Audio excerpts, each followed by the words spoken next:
It's the CalebDMTG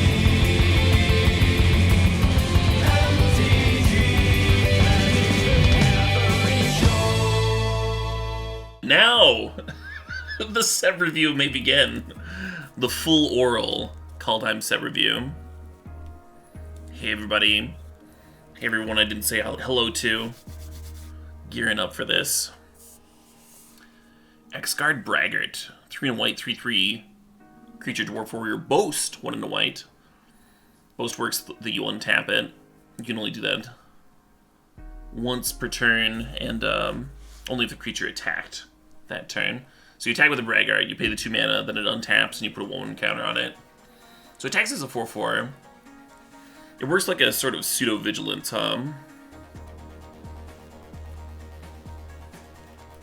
and you can do that mid-combat, so you attack, and then it's a 4/4 right then and there. And then it just keeps on growing. Pretty strong card. Especially in comparison to the rest of the set, in terms of limited is concerned. Not a constructed player, you know, most commons and commons and uncommons will not be. Hey Jabslot, thanks for the sub, for 19 months. Yeah, most commons and uncommons will not be constructed playables. Badass Shield Warrior, 2 and white for a 2/2. Creature Human Warrior, Boast, 1 and white. Creatures you control get +1/+1 until end of turn. You need a little anthem there. So it's almost like attacking creatures you control get +1/+1, because you're not going to be playing that on defense, right? Oh shit! Creator07 with the $50 donation saying for the oral. Wow. I feel so appreciated. I need no X to best these weaklings. Yeah, that's sweet. Yeah, the Viking Shield, the Viking Shield combat, like their shields were way more than just a defensive tool, like a piece of armor. The way the shields played out, they were much more aggressive than that. Much more of a weapon in and of themselves. Kind of like how Captain America uses the shield as a weapon, right? There was a lot of shields bashing into other shields in combat, shield walls, that sort of deal. And it's one of the reasons that spears were a little bit more popular than swords. Part of it's like you need a lot more metal for a sword. More expensive and what. And sometimes it's easier to get a shield in there, or a spear in there around the opponent's shield. Hey Brax, thanks for the sub, thanks for the 17 months. Appreciate it. Alright, so Battle Shield Warrior, pretty clearly just a limited card, but a solid one, you know, if you're aggroing it up. Battlefield Raptor, 1 mana for a 1/2, flying first strike. The coolest bird you ever did see. Yeah, I remember when I first started playing Magic. Well, I think it was a little after I first started playing, but I was still casual. I thought Suntail Hawk was like one of the worst cards ever. And I was wrong. 1 mana, 1/1 flyers, totally fine, totally reasonable. In your white go wide strategy, right? That's trying to play anthem type effects and just run the opponent over. Yeah, so we saw a card like that do really well, and then we saw 1 mana, 1/2 flyers do really well pretty recently. See some play in white aggro. And now we have a 1 mana, 1/2 flyer with first strike as well. So they're getting better. they're getting better and better.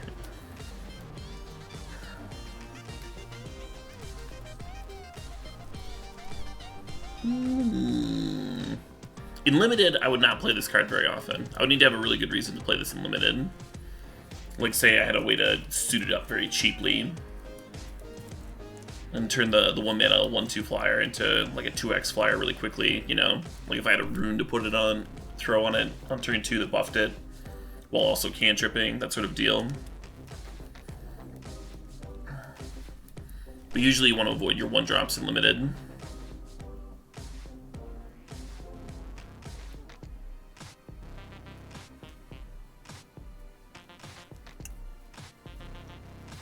Are there good ways to suit this fella up? Oh, the bird? There's some equipment. There's some auras. Yeah. We'll get to them. Beskar Shieldmate, 1 white for a 2/1. When it dies, get a 1/1 white human warrior creature token. Cool. Yeah, we've seen similar lately. This is the sort of card, it's like clearly good enough for limited, right? Like you're gonna want some number of 2-drops. This one at least gives you some value when it dies. It's not terrible. The creature types are relevant. There are tribal synergies in the set. In Constructed, this card's like barely on the edge of like not being good enough. We've had similar cards lately that haven't made the cut even in like the sacrifice type decks. Or have like just barely made the cut. Well, it's right on the edge of that there. But if Warrior ends up being a constructed playable tribe, maybe that makes it more appealing. Bound in Gold, 2 white enchantment aura, enchant permanent can't attack, block, crew vehicles, and its activated abilities can't be activated unless they're mana abilities. So it's an arrest. It's an arrest with vehicle crewing thrown in there. Some sweet demon beings smelted into gold here. Pretty sick art. Yeah, pacifisms and arrests and such are always pretty good and limited. Almost strictly a limited card. Super cool though. Clarion Spirit, 1 white, 2/2. Whenever you cast your second spell each turn, get a 1/1 white spirit creature token with flying.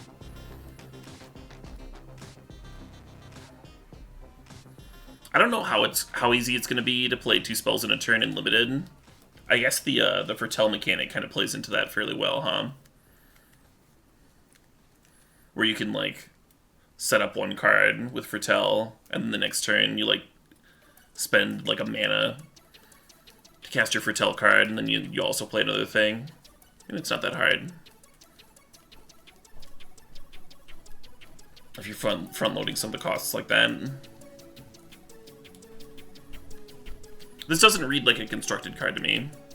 If you look at it and you compare it to cards like Young Pyromancer and Monastery Mentor, cards that just like always give you the card, or always give you the value, and do it like every single time you do it, right? Like this one's max gonna trigger once per turn, and that's usually not quite good enough. One exception was the Cycler in the recent cycling deck, Grant the Boros one, but I mean that card had cycling.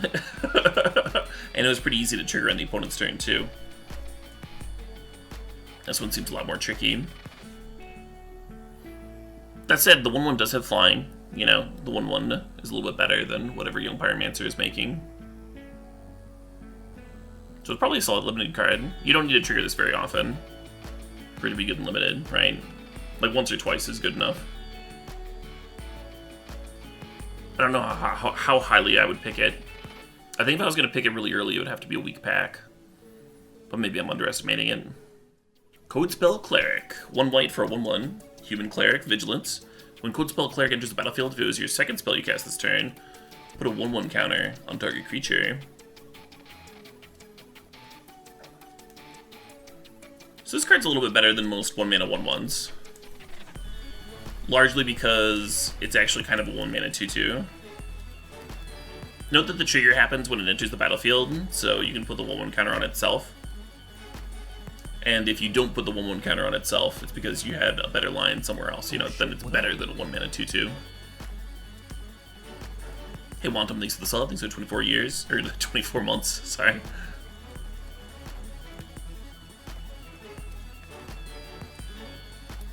But yeah, I think the card's solid. Yeah, if you're dealing with a card that's like better than a 1-mana 2/2, then it starts to sound interesting for constructed. It is situational though, right? Like it's not a 1 power 2x on turn 1, which is really what you want in your aggro white weenie decks. So turn 1 you're not going to want to play this in constructed, but on turn 2 alongside another 1-drop, maybe that's interesting.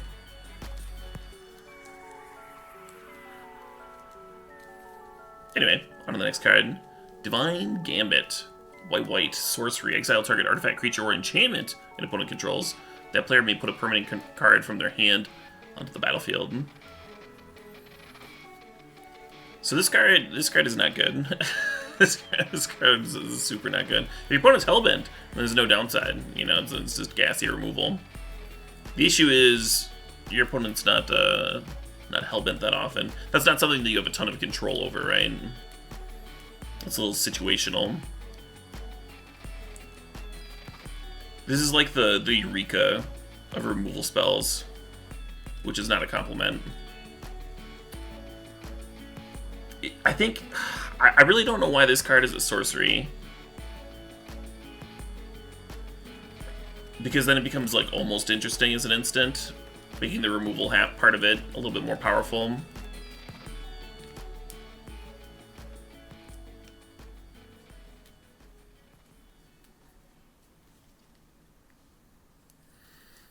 Anyway. You're saying white doesn't get good cards? Well then, how do you explain the next card?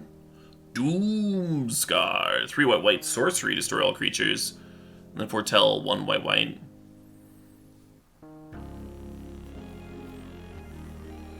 So on turn 2, you can foretell this for 2, and then turn 3, flip it up as a sweeper. Which is pretty nice. Decrease the chance that your opponent just rolls you super quickly. You do have to invest 2 turns into it, but it's not like control decks are doing a ton on turn 2 anyway. Like usually you would either be cantripping or playing a removal spell or a counter spell. But whatever you would have like removed or countered is now getting eaten by the sweeper anyway. Hypothetically speaking. And then in the late game you can just play the sweeper like you normally would, right? And just spend 5 mana.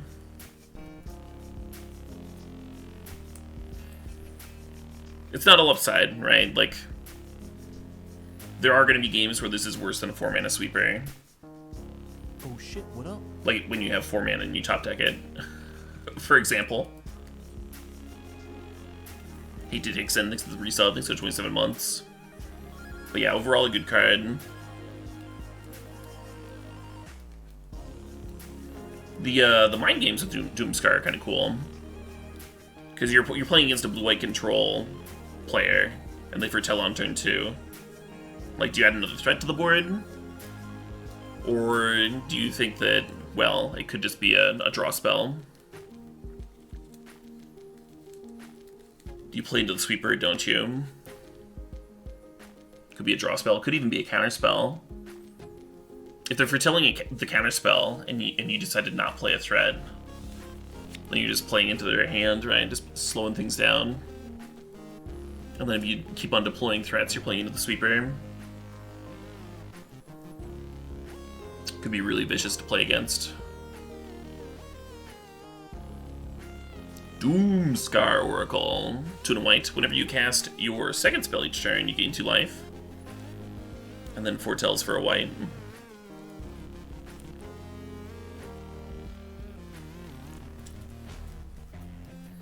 Pretty easy for this card to at least gain you 2 life, right?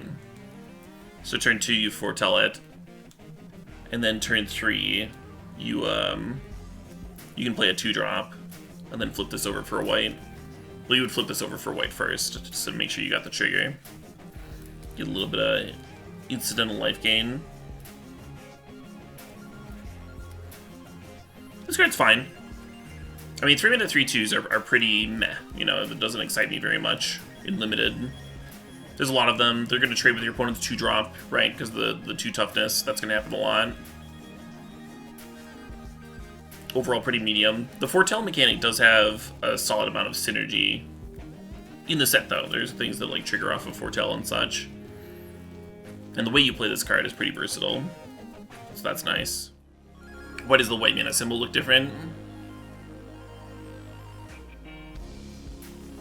Yeah, the white mana symbol does look different for Doomscar Oracle than Giant Ox. And that's because Doomscar Oracle was previewed in Europe, and they have different, they use different printers in Europe. Alright, next card. Giant Ox. 1 and a white, creature Ox. Giant Ox crews vehicles using its toughness rather than its power.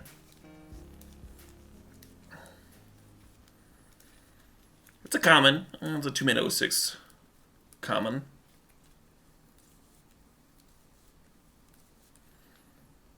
Of course, Caleb knows that. Well, it was.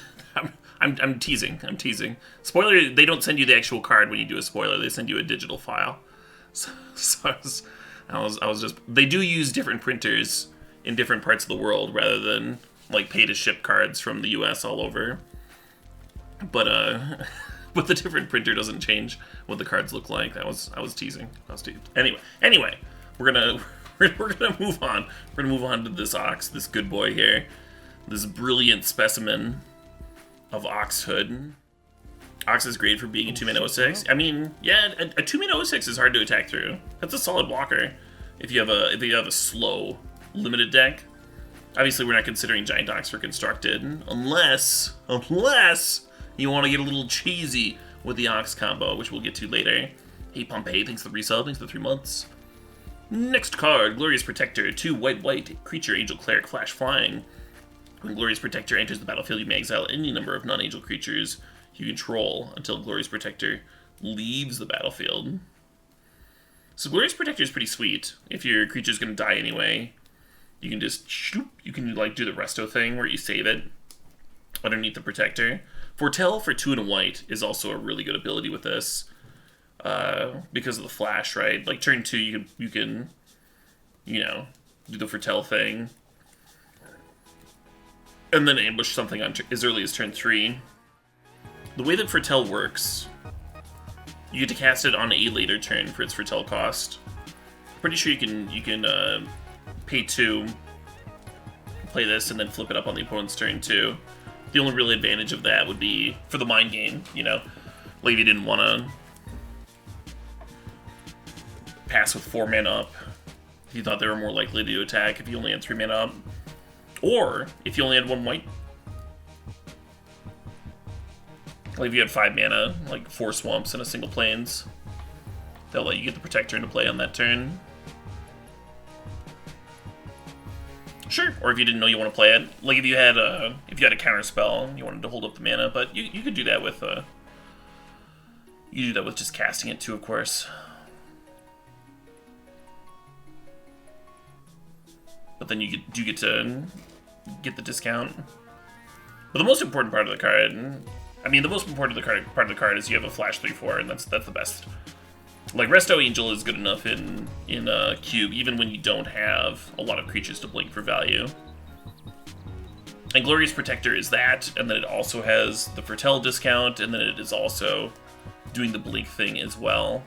If your opponent plays a sweeper, you can flash this in response and save your whole board. Pretty great card.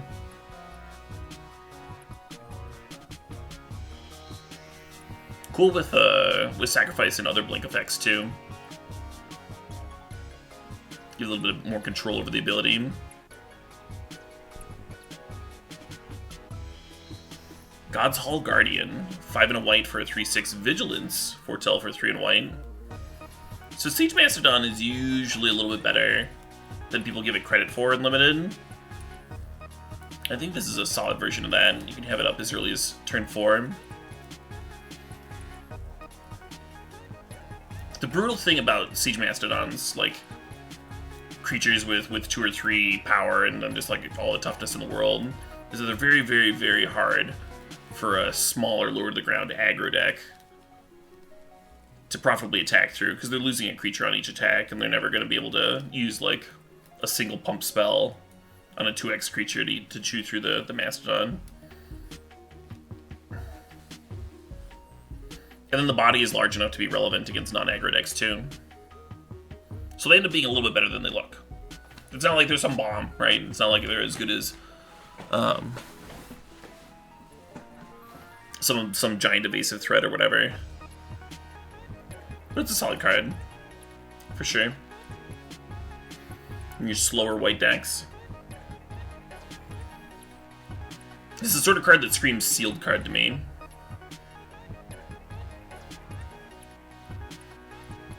Love the art on that kitty too. Gold Maw Champion, 2 and a white for a creature, Dwarf Warrior, Boast, 1 and a white, tap target creature, 2/3. This card reminds me a lot of the 2 and a white 2/3 Dinosaur that just automatically tapped on attacking.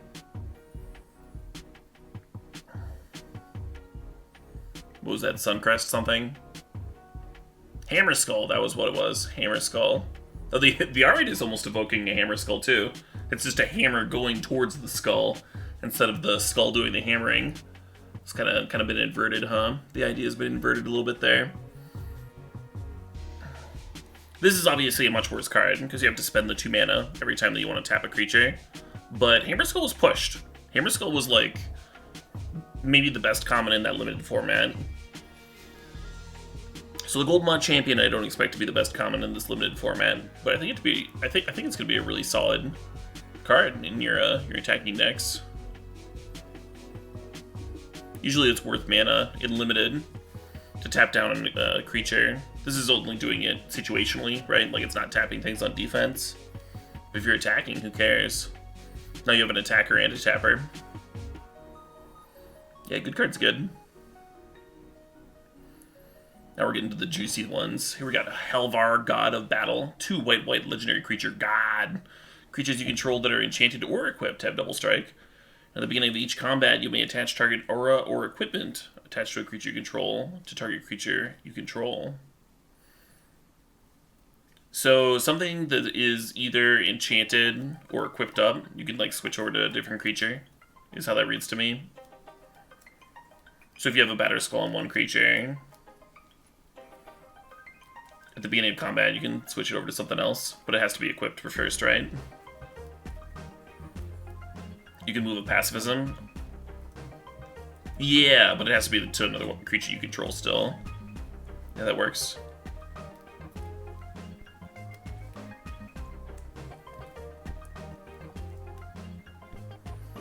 Yeah, you're not cheating equip costs with this. But still a relevant ability. Just not as not quite as good, not quite as powerful as the double strike static, or the versatility. You can play this god as an equipment. Sword of the Realms, 1 in white. Equipped creature gets +2/+0 and has vigilance. Whenever equipped creature dies, return it to its owner's hand. Not a bad equipment, right?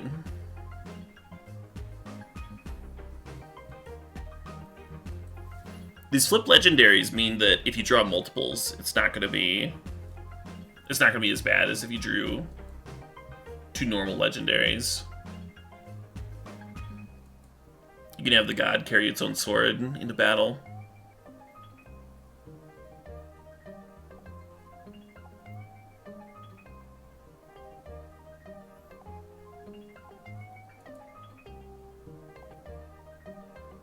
Is the god Vintage Cube worthy? Interesting question. I don't think the Vintage Cube is based enough around equipment for Helvar to make the cut. Is it cube worthy in general? I think it could work in a cube. But I think that cube might want to be like really focused around equipment. Maybe even more so than any of the Moto cubes have been so far. What happens if you blink the card? Anytime you blink a flip card, it comes back into play as the front side. So in this case, you would have the god, right?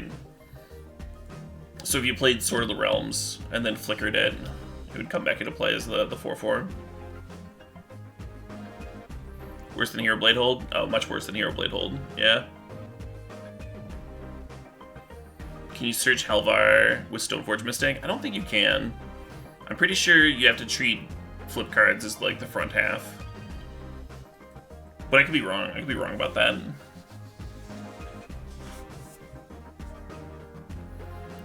How do you know which is the front side? Well, when you're going through the spoiler, if you look here in the bottom, well, I guess that only works with mythics.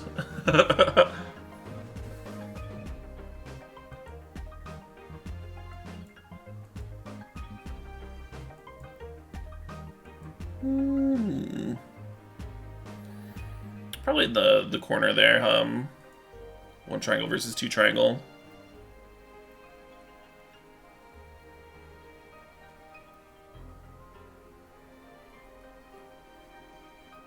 One triangle's front, 2's back. Yeah. Yeah, that's what I was thinking, Casey. If you can't search Shatter Skull Smashing with Golos, You probably can't get this with Stoneforge. Anyway.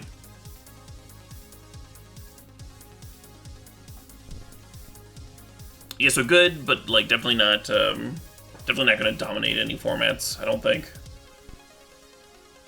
But like pushed enough to be interesting.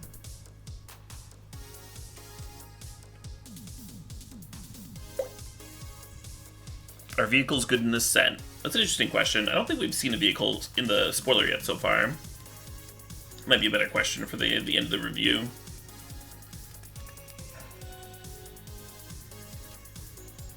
From what I've seen of the set in general, is I don't think there's going to be a ton of cards that absolutely like dominate Constructed. There's cards that are certainly interesting for Constructed, and there's like fun build-arounds that'll give you some niche standard decks and stuff.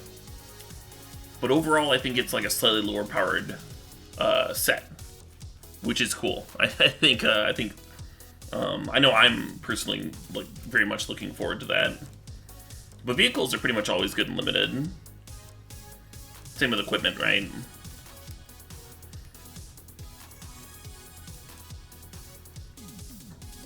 Invoke the Divine, 2 and a white, destroy target artifact and enchantment. You gain 4 life. Yeah, disenchant effects, pretty much any limited format.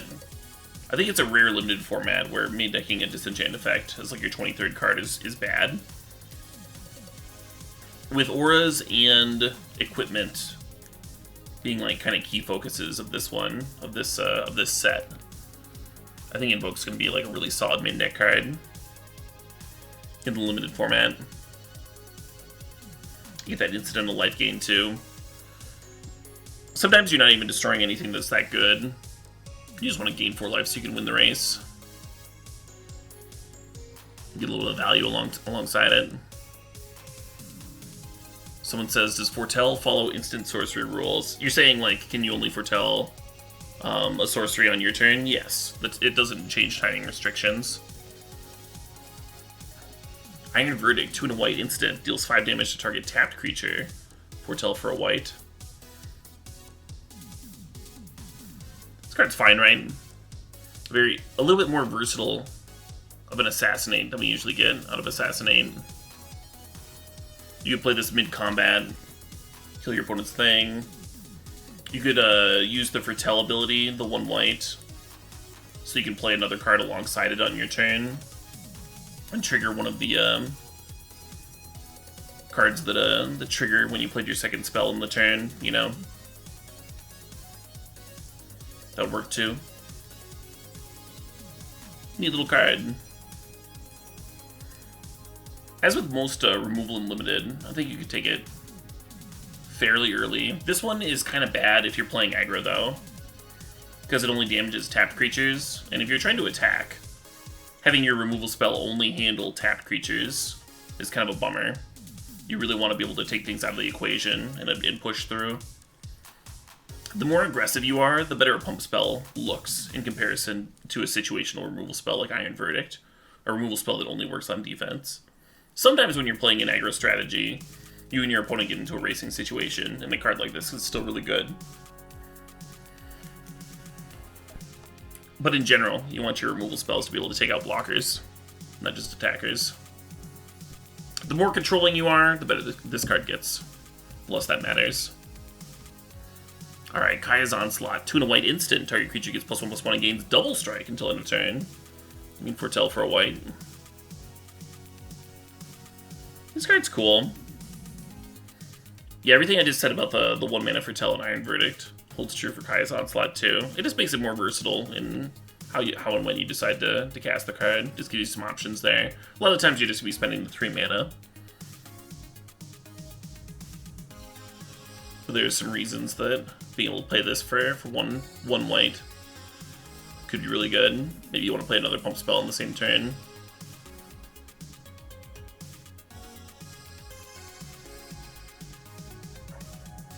Master Scald, 4 and a white for a 4/4. Creature Dwarf Warrior. When Master Scald enters the battlefield, you may exile a creature card from your graveyard. If you do, return target artifact or enchantment card from your graveyard to your hand. I don't think it'll be too hard for this card to get value. Your opponent, like, kills some creature that you've aura'd up. I like that this card costs 5 mana, that it's a 5 mana 4/4. So 5 mana for a 4/4 is already like a solid body. That might just be something that you want to cast in a limited game anyway. And the higher they put this sort of situational recursion, like the more it costs, the more expensive they scale it, then the more likely you are to actually get that value by the time you want to play your card. So if they put this ability on a 2-drop, for example, you don't want to be sitting there holding onto your 2-drop all game to wait until you can get value. It's like kind of unsatisfying. You want to play it out on turn 2. Whereas this card, by the time you want to play it on turn 5, there's a better chance that the conditions have already been met.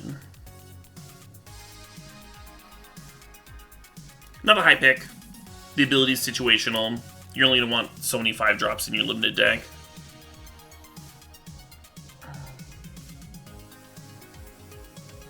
But 5 mana 4/4s are fine, and value's obviously good. Alright, Rally the Ranks. 1 in a white. Enchantment. When it enters the battlefield, choose a creature type. Creatures you control of the chosen type get +1/+1.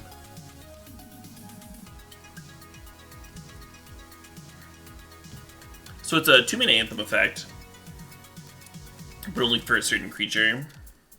Only for a certain creature type. Card's gotta be good, right?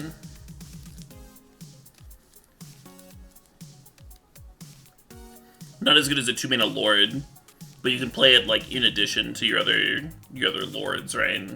For whatever the creature type is.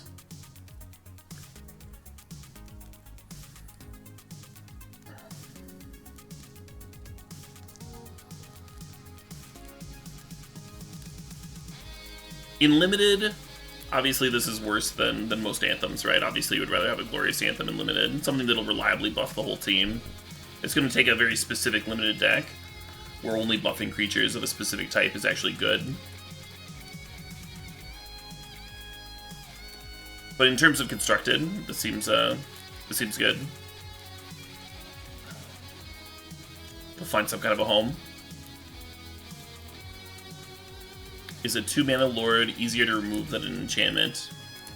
Okay, so why don't you just only play enchantments? Instead of why play any creatures at all? We'll just play buff enchantments, and then how do you lose? Why doesn't Merfolk play Glorious Anthems? Do you see where I'm going with this? Do you see you see why a 2 mana creature Lord might be better? Might be better than an Anthem effect. And the body attached might be strong. Goblin Splash it. Rally the Ranks? In what format? You talking about historic? No. In historic, goblins need as many goblins in their deck as possible for things like Muxus. They also have Goblin Chieftain in historic. And then that holds true for modern and legacy as well. You don't have room for this card. But in standard it could be good. Or maybe there's some tribe that doesn't have a good Lord effect.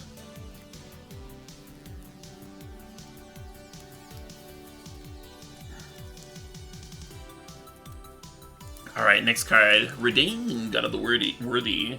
2 and a white for a 2/3. Legendary creature, God, and Flying Vigilance. Snow lands your opponent's control into the battlefield tapped. Non-creature spells your opponent's cast with converted mana cost 4 or greater cost 2 more to cast.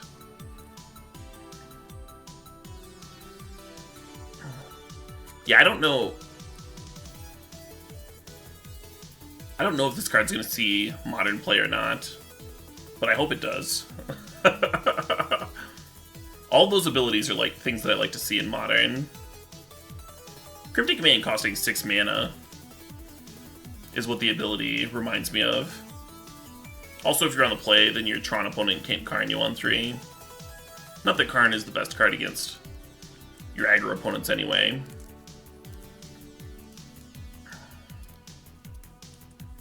Snow Hate is interesting. It is interesting, and it's not like debilitating Snow Hate, right? the snow player still gets to play magic, but they just get slowed down a lot.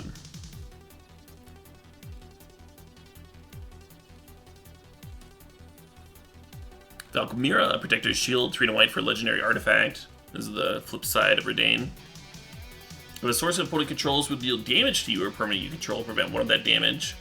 Whenever you or another permanent you control become the target of a spell or ability an opponent controls, counter that spell or ability unless its controller pays 1. So the front side is like a Cryptic Command / Snow Hate card that can attack and pressure. And then the flip side is like an anti-burn spell. A burn hoser, right?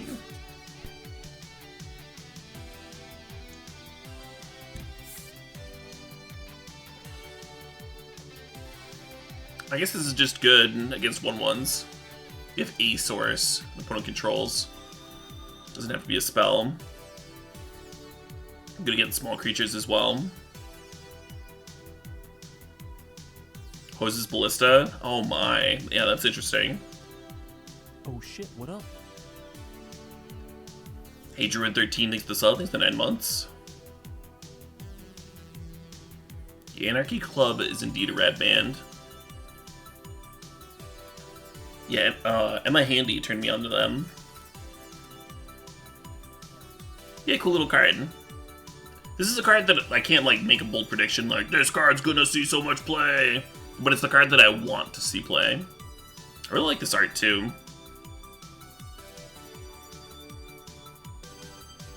It's almost like the shield is helping Redain fly. The way it's being held out like there. It's not very protective, but in flight it kind of makes sense. Oh shit, what up? Hey, Bloodbraid, thanks for the sub, thanks for 5 months. Alright, Resplendent Marshal. We talked about Resplendent Marshal a few days ago, because it was my spoiler card. 1 white creature, Angel Warrior Flying. When it enters the battlefield or dies, you may exile another creature card from your graveyard. When you do, put a 1/1 counter on each creature you control, other than Resplendent Marshal, that shares a creature type with the exiled card. Yeah, so 3 mana for a 3/3 isn't bad. 3 mana for a 3/3 flyer is like a solid rate, if that's what you're looking to do, right? If you're looking to just like curve out and kill the opponent. If you're in a racing situation, if the opponent is not killing your things, then 3 mana for a 3/3 flyer is a fine rate to just keep on attacking them. If you're trading and killing stuff, then you're gonna get some value out of the ability as well.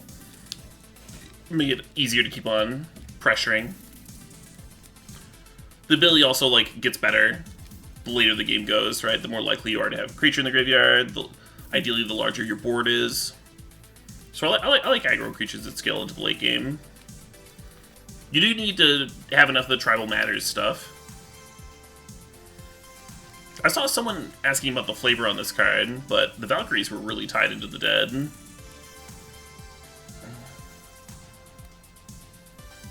In Norse mythology, the Maidens of the Dead. One of the reasons that the Valkyries were often associated with ravens and swans were because those were scavenger creatures. After a battlefield, those types of birds you could see flying around, similar to like vultures out here in the West. They would be flying around to like pick the corpses clean. And so those are also creatures that you associated with the Valkyries and come to take the fallen warriors. Anyway.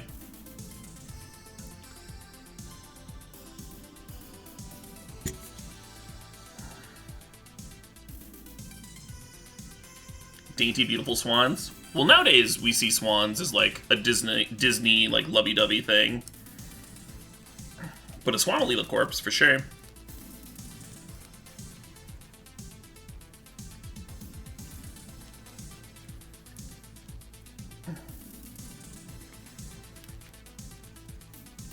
Just because they're prettier than a vulture doesn't mean they don't serve the same function.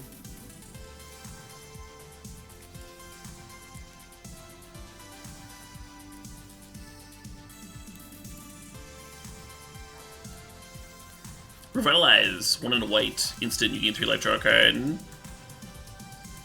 little reprint there. Oh, shit, Revitalize is like a filler card in most of your limited decks. Every once in a while, it shows up in Constructed. You know, you just really want a cantrip. One thing about Revitalize in this format is that you do have a few cards that trigger off the second card you've played in a turn. And if you're playing cheap, efficient cantrips, it becomes a lot easier to fit 2 spells into a turn. And if those are instant speed, maybe it becomes more possible to trigger those effects on the opponent's turn too. Not a high pick, but could make the cut in some decks. Obviously, you don't want to put it in your aggro decks. Hey, Mr. Mozzarella, thanks for the sub, thanks for 8 months. Glad you're enjoying the channel. Righteous Valkyrie here, 2 and a white creature angel Cleric, flying. Whenever another angel or cleric enters the battlefield under your control, you may gain life equal. You gain life equal to that creature's toughness. As long as you have at least 7 life more than your starting life total, creatures you control get +2/+2. Yeah, so the downside of Righteous Valkyrie is that you have to be an angel or cleric tribal. Or maybe both, right? Maybe you have an angel cleric deck that just fits in like a glove. But the upside is pretty good. It is definitely not impossible to have 7 life more than your starting life total. And then your 3-mana 2/4 flyer, which is already like a fine rate. It's a defensive body, but it's not a terrible rate. Then that becomes a 4/6 flyer that you only spent 3 mana on.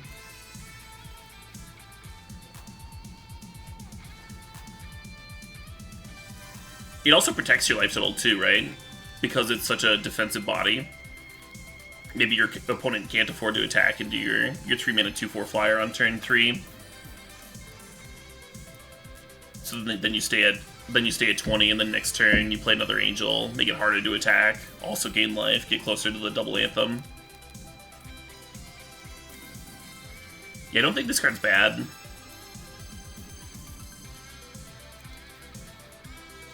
It's a little bit less of a bomb in limited than a lot of angels are going to be, just because it's, you know, it's 3 mana for a 2/4 flyer instead of, you know, 5 or 6 mana for some giant lifelinking angel.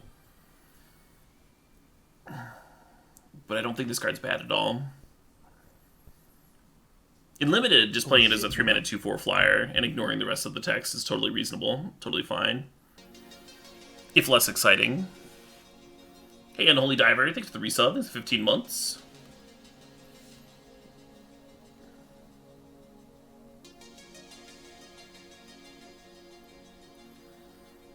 Oh yeah, it's right here next to Revitalize.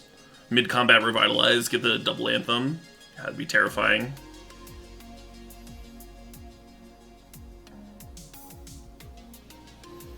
Rune of Sustenance. 1 and a white, enchantment or a rune. Enchant permanent. When it enters the battlefield, draw a card. As long as enchanted permanent is a creature, it has lifelink. And as long as enchanted permanent is an equipment, it has equipped creature, has lifelink. Yeah, so you could technically enchant whatever you want with this rune. Though it's going to do its best on equipments and creatures, of course. I actually like that as a mechanic. Like, it fits runes very flavorfully. You're either, like, inscribing you're either, like, putting a tattoo on a warrior or on their, or, like, inking up their shield, or etching their shield or their sword or something.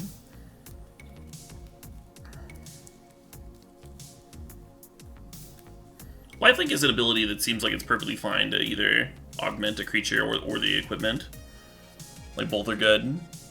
The runes, of course, replace themselves too, so it's just value. Totally fine limited role player. It's hard to fully just call them limited cards too, though, because you are drawing a card, and that becomes a little interesting for Constructed. Sometimes auras end up being good enough for Constructed, right? Sometimes you, like the cartouches, you looked at those originally and you're like, oh, this is just going to be a limited card. But then they ended up being efficient enough that certain styles of enchantment-based synergy decks. One of them in Constructed too. Some of those are seeing like historic play. Can a creature get lifelink twice? I mean, you can, but it won't do anything because it's a static ability. Good on the 2/4 Angel, sure. Good on any kind of a flyer, huh? Vehicles become creatures? Yeah. So enchanting a vehicle would be very similar to enchanting a creature. Usually if you were going to put an aura on a vehicle, it would fall off because it would say enchant creature.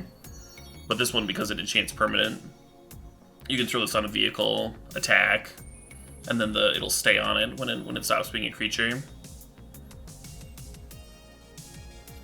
Pretty cool. Seems very clean, flavorfully and mechanically. I like it. Runeforged Champion, 2 and a white, creature dwarf warrior. Runeforged Champion enters the battlefield. You may search your library and or graveyard for a rune card, reveal it, and put it in your hand. If you search your library this way, shuffle it. And then you may pay 1 rather than pay the mana cost for rune spells that you cast. So if you don't have the appropriate colored mana, then this lets you like play your runes for 1. It still seems awkward to splash, right? It seems awkward to play off-color runes, just with the hope that you can cast them with Runeforged Champion. But value's value. Bad Stoneforge? Yeah. Stoneforge that has to get one of these. I think all the runes cost 2 mana. I think they all do. They're all around like the similar power level. But drawing a card's good. Oh shit, what up? Hey, Samuel Noka, thanks for the sub, thanks for the 33 months.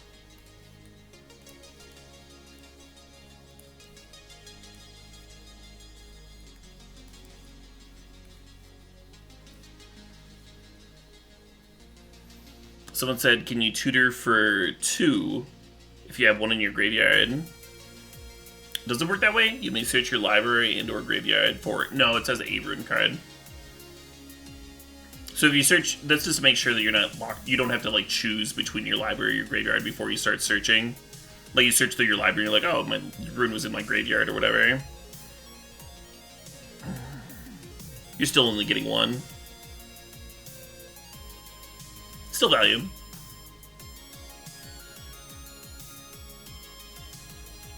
Yeah, I think they would have to print some different runes. Or there would have to be like some surprise rune deck before this card got interesting for Constructed. Super cool card though. I love it. I just like dwarves. Dwarves are awesome. I love this set. Search for your glory. 2 and a white. Snow sorcery. Search your library for a snow permanent card, a legendary card, or a saga card. Reveal it and put it into your hand. Then shuffle your library. You gain 1 life for each snow spent to cast this spell. So Constructed, you're probably playing this in your snow deck that just has plenty of snow mana. So you're gaining 3 life when you play this. You can just search your library for a snow permanent card. Pretty important that it can't just get any card, because then you could search for glory for another search for glory, and just chain them together. Make your burn opponent very, very sad, right? Yeah, this thing has a little bit of versatility. You can get a land, right? Get a snow land. Whatever creature. This can get a legend. Doesn't have to be a snow legend. Or a saga. Yeah, most 3-mana tutors have ended up disappointing me just because 3 mana is kind of a clunky amount for a tutor. But this one gaining you 3 life. This one gaining you 3 life on cast. Maybe does something. Maybe pushes it slightly. Oh, we'll see.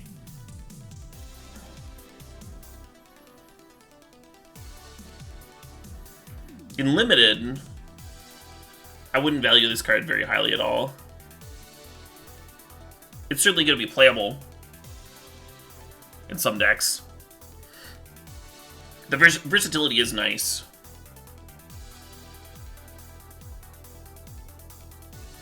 Like, the fact that you can use this to fix in Limited by tutoring for a land is something that you're going to use sometimes.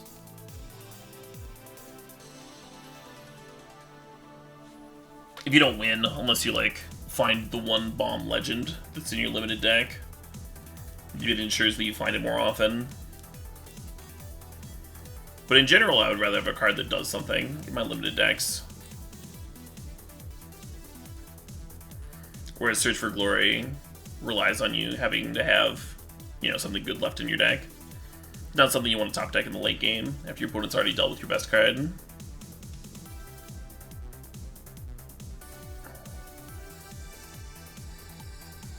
Shepard of the Cosmos, 4 white, creature Angel Warrior. Flying. When Shepard of the Cosmos enters the battlefield, return to your permanent card with converted mana cost 2 or less from your graveyard to the battlefield. You can foretell for 3 and a white. So maybe you're just getting back a rune and drawing a card. You're getting back a threat. Definitely not a bomb. Definitely not a bomb here, right? 6 mana for a 3/3 flyer. Or even 4 mana for a 3/3 flyer. If you're splitting it up with Foretell. You're still spending 6 mana for Foretell, of course, but it's a little easier if you split it over 2 turns. Definitely not a bomb, but I don't know. Maybe fine. Some nice art. It's great art. You think this is nutty in draft?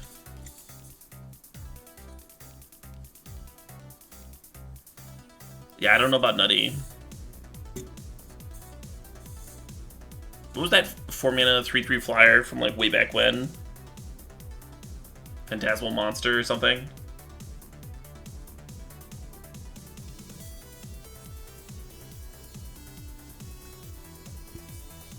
Black-white self-mill, yeah. Yeah, I mean if you get the value, it's obviously good. But it's limited. You aren't necessarily gonna have a 2-drop to get back, and the 2-drop that you get back isn't necessarily gonna be impactful. Phantom Monster, yeah, that's what I was thinking of.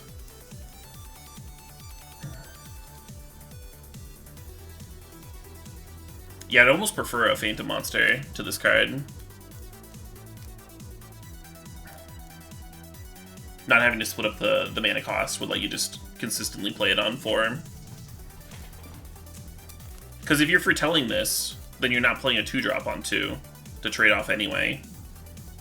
So you're kind of just like eating two of your turns to get a 3/3 flyer down on 4. It's not a great limited curve. Almost better to play it on 6, huh?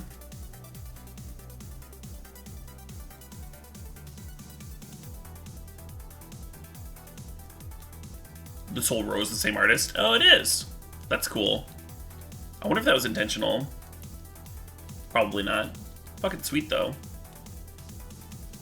Does anyone know how this artist's name is pronounced? Is it Johann Voss? Or Johans?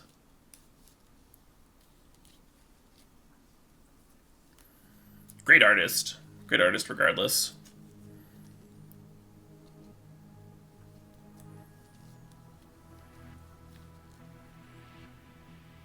Johann. Someone else says Johannes.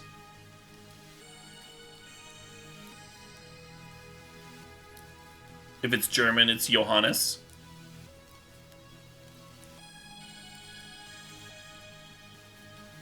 Cool. Well, anyway. Next card, Sigrid, God Favored. 1 white. Legendary creature, human warrior, flash for strike protection from god creatures. When Sigrid enters the battlefield, exile up to 1 target attacking or blocking creature until Sigrid leaves the battlefield. Oh, that's good. That's really good. I think I misread this card the first time I read it. Exile up to 1 target attacking or blocking creature.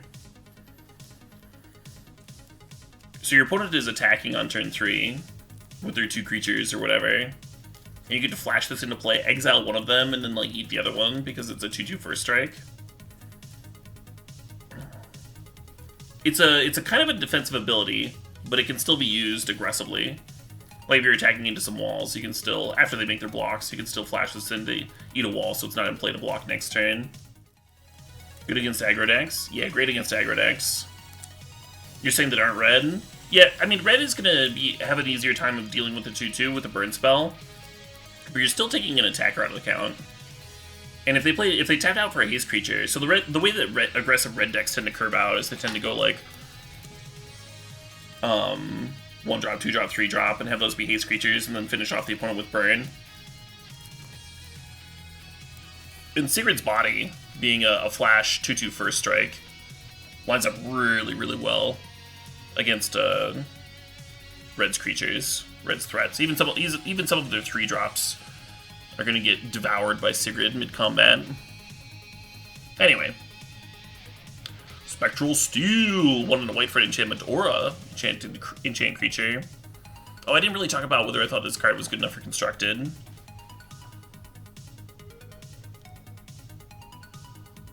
Yeah, I don't know. Sigrid might be a sideboard card in constructed. It's tricky. The issue with Sigrid in your main deck is that it's just not very good against control. A 3-mana 2/2 is just not very good pressure. It's not like Skyclave, where the removal is just going to be good against everybody, because the removal effect hits everybody.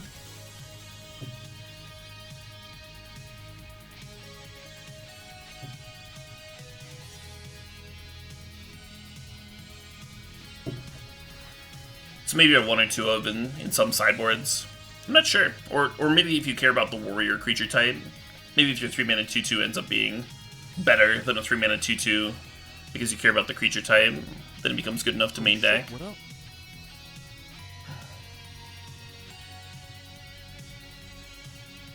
Hey, Newton Meter, thanks for the sub.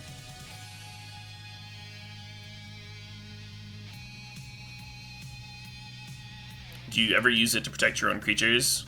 With this? The Sigrid? Like, you attack and the opponent like plays a removal spell, and you play it to exile it? You could, but I think that's going to be less common, right?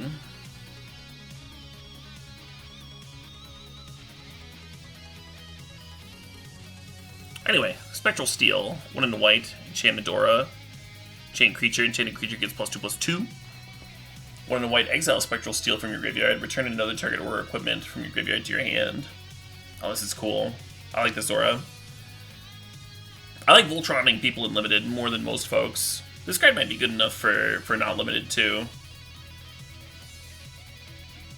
The cool thing about this aura is that if the opponent blows up your creature, you can still just get like graveyard value out of it. The downside of auras is that like you're putting all of your eggs in one basket, right? So the opponent kills the creature, then you lose the auras too. This ability mitigates some of that downside. It's not a bad rate, 2 mana for +2/+2. Earlier we were looking at that Hawk, right? The 1 mana 1/2 first strike flyer. Turn 1 Hawk into turn 2 Spectral Steel is a perfectly fine curve. Have a 3/4 flying first strike on turn 2. Seems like a reasonable clock. Hey Sandorian, thanks for the sub, thanks to 10 months. Alright, Stalwart Valkyrie, 4 mana for a 3/2. Creature Angel Warrior, you may pay 1 and 1 and exile a creature card from your graveyard rather than pay the spell's mana cost. Flying.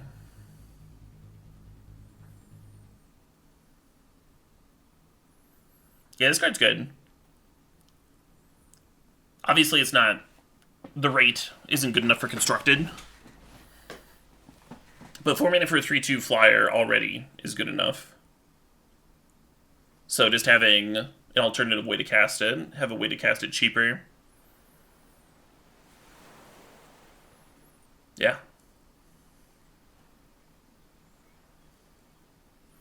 Is the ability leading souls to Valhalla? Yeah, something like that.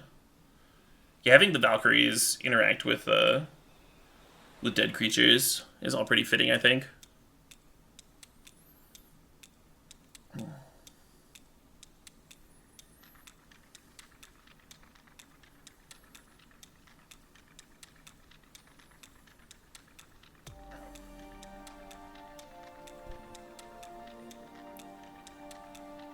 Alright, Starnheim Corsair, 2 and a white for a 2/2, creature Pegasus. Flying artifact and enchantment spells you cast cost 1 less to cast. So usually this is just going to be a Windrake, 3 mana for a 2/2 flyer, which is fine. It's filler, right? Do you pick it more if you have a lot of artifacts and enchantments? Yeah, but you don't pick it that much higher.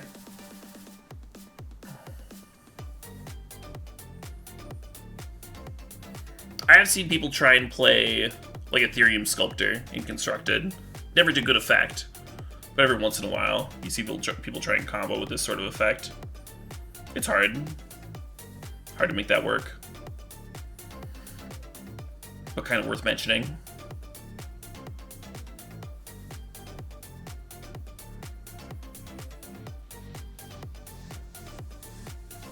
Starnheim Unleashed. 2 white sorcery. Create a 4/4 white angel warrior creature token. Someone said Windrakes are filler now. They miss when they're great. Yeah, I mean, flyers are always good and limited. I wasn't using filler as a dismissive term. I was just trying to say that it's not like a pack one pick one slam, right? It's not like a bomb or a removal spell.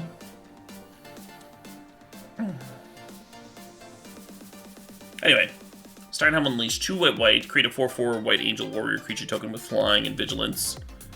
If it was foretold, create X of those tokens instead. I almost love this card. Obviously, it's a limited bomb, so we're gonna talk about it for Constructed. 4 mana for a 4/4 flying vigilance is like not quite good enough, right? For Constructed play. Sarah Angel hasn't been good enough in quite a long time. So if you're playing this, you're mostly playing it for the Foretell. Interestingly, you would rather have this in your hand earlier. Because if you top deck Starnheim Unleashed and you want to Foretell and make a bunch of angels, you have to wait a turn.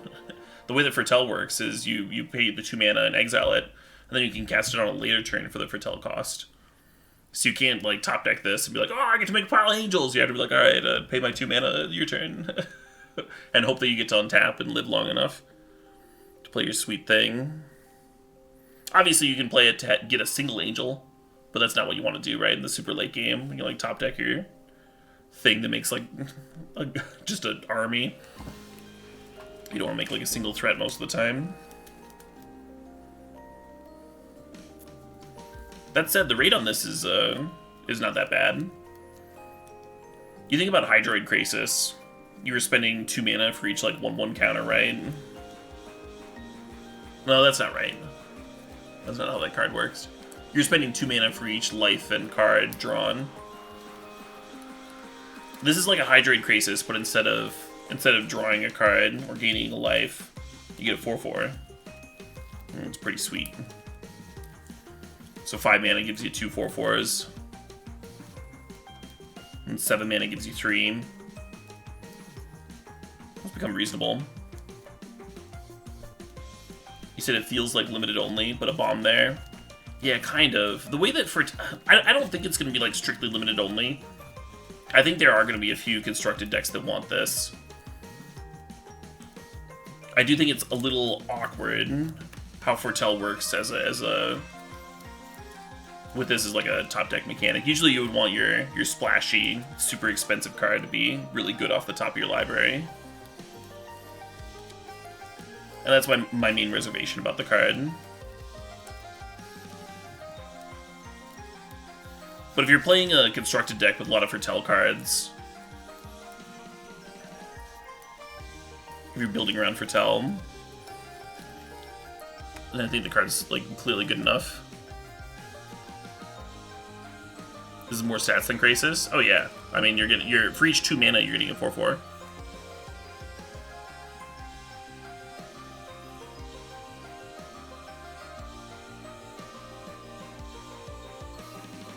This card is worse than the Bolt Land. Sort of. The Bolt Land. The Bolt Land's only making 2 angels, and it's costing 7 to do so. This card's making 2 angels a lot sooner than that. And there are decks that play 4 of the Bolt Land.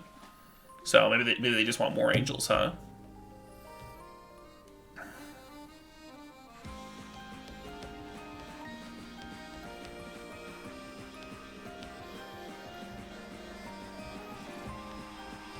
Turn 3 4/4 isn't bad with a bad hand. Yeah, no, if you have a terrible hand, then making a 4/4 flyer on turn 3 starts to become interesting.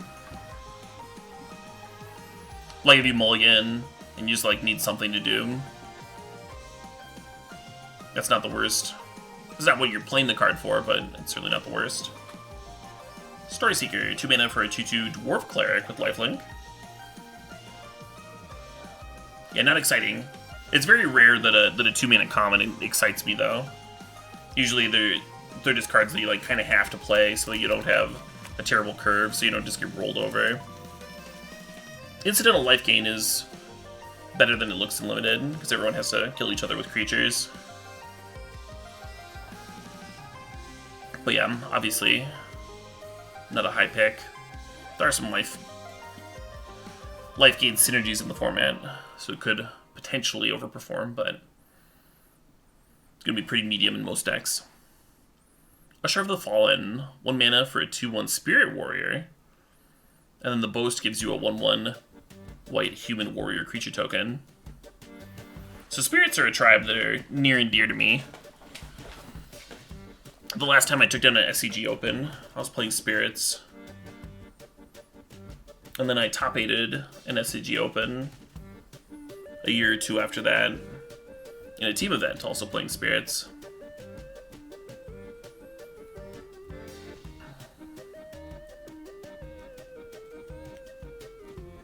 This is not something that's modern playable though.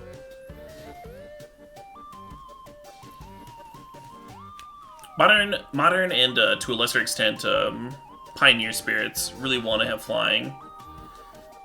And this card obviously doesn't have that. The Boast ability is cool.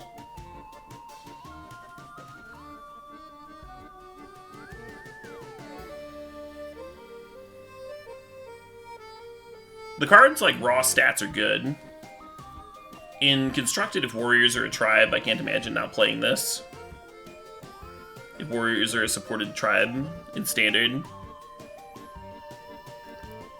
and this has got to be really good. And in Limited, 1 mana for a 2/1 is a lot more exciting to me than a 1 mana for a 1/1. Right? At the very worst, this is a Goblin Piker that also spits out more creatures. And that's strong. That's a high floor. I guess that's also the ceiling. That's just what this is.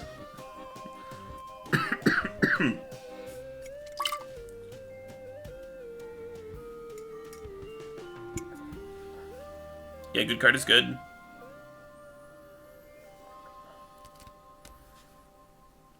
Valkyrie's Sword, 1 and a white, artifact equipment.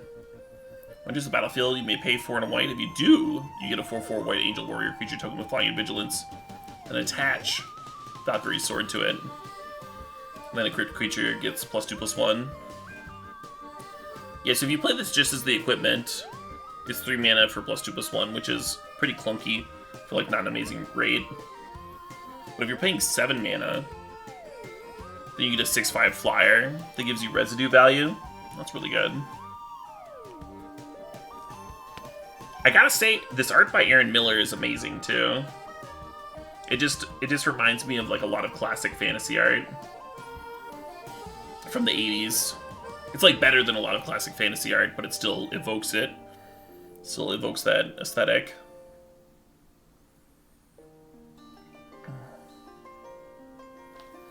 Super cool.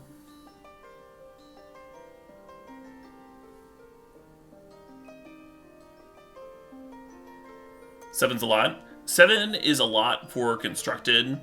I don't think 7 is that much for Limited when you're getting a giant flyer out of it.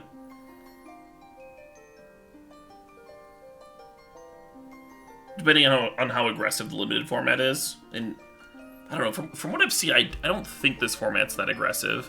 Boast makes you want to attack.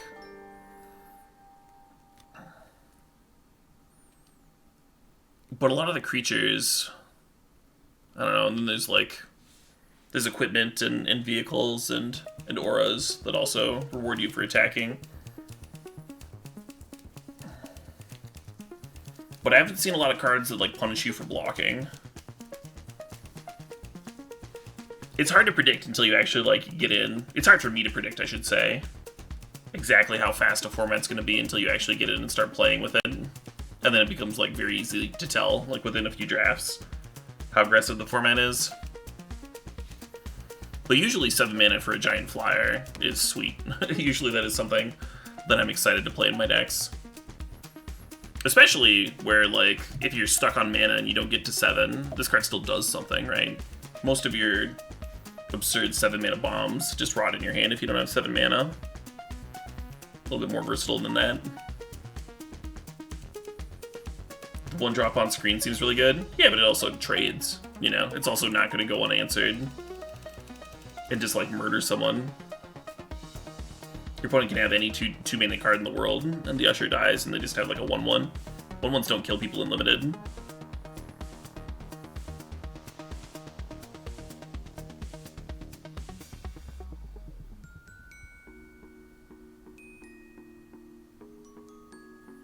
You suspect the format will be aggressive, but not necessarily fast? Yeah.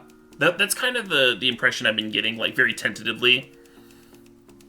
Like I said, Boast rewards you for attacking. You only get to... People are going to want to attack because that's the only way they can trigger their cards. But that doesn't mean that people, like, die immediately, right?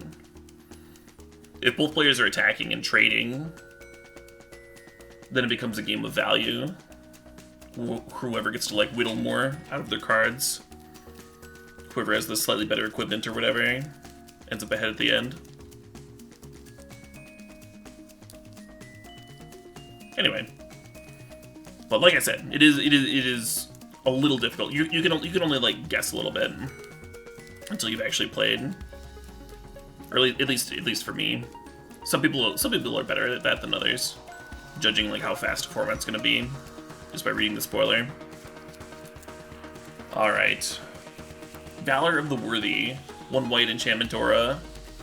Enchanted creature gets +1/+1. When enchanted creature leaves the battlefield, create a 1/1 white spirit creature token with flying. Super efficient aura. I like that the death value you get, the token has flying. I think I would be not interested in this card at all if it just gave you a normal 1/1. But getting an invasive creature is okay. I'm still not super thrilled about this.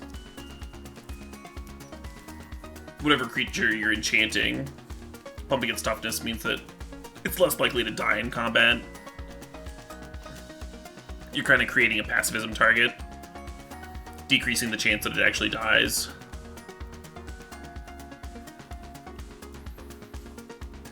So I would need a really good reason to play this card. Not that those reasons don't exist, but I would need them. Not gonna play this one very often.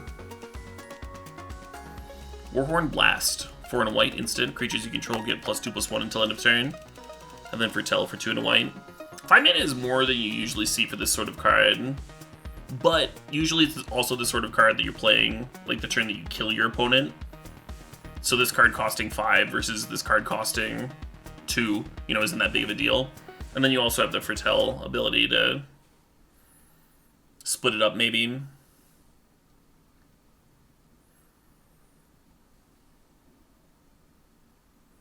I don't know.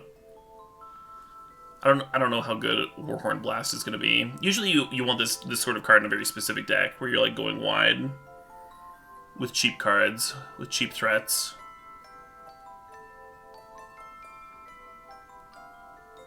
A solid number of flyers in the format.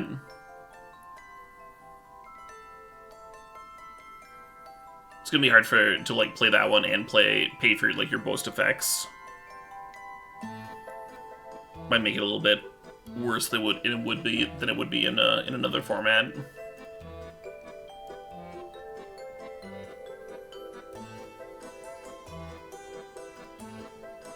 Wings of the Cosmos, 1 white instant. Target creature gets +1/+3 and gains flying until end of turn. Untap it. I really like the art on this one. It's so fun. The wolf looks like surprised, and all of the wolves they're so expressive. Like you see different reactions, right? Like some of them are curious. This one's just mad. He's just mad. Knows that something is happening that is different, and they don't like it. And they're like, no, Hey, you with the wings! We don't do that, we're wolves! It's cool.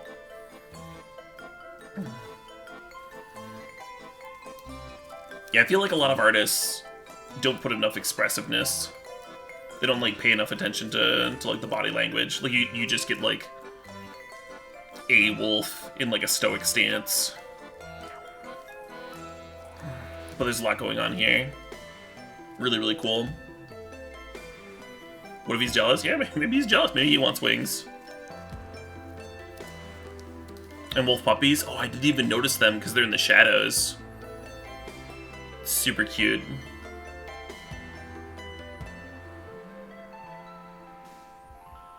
The flavor text says that they're envious. Sure, yeah. I don't...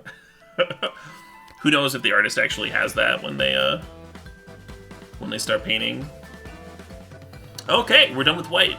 Oh, I guess I didn't talk about this card for limited. Yeah, I mean, sometimes jumping a creature is good. The flying ability makes it more aggressive than it would be normally. +1/+3 isn't, like, the most aggressive stats. But just, like, 1 mana jump your creature can help you end the game sometimes. More often than not, this card looks like it's designed to help you eat an opposing creature in combat. You attack with all your creatures, the opponent can't block you profitably, or you play the Wings of the Cosmos, then they can't attack you back. Because then you'll play Wings of the Cosmos, and it's a very efficient card. Usually pump spells are filler. The fact that this one only gives you +1 power means that I'm a little hesitant to fit it into my aggro decks, but it's not a bad card. It's not like terrible or anything.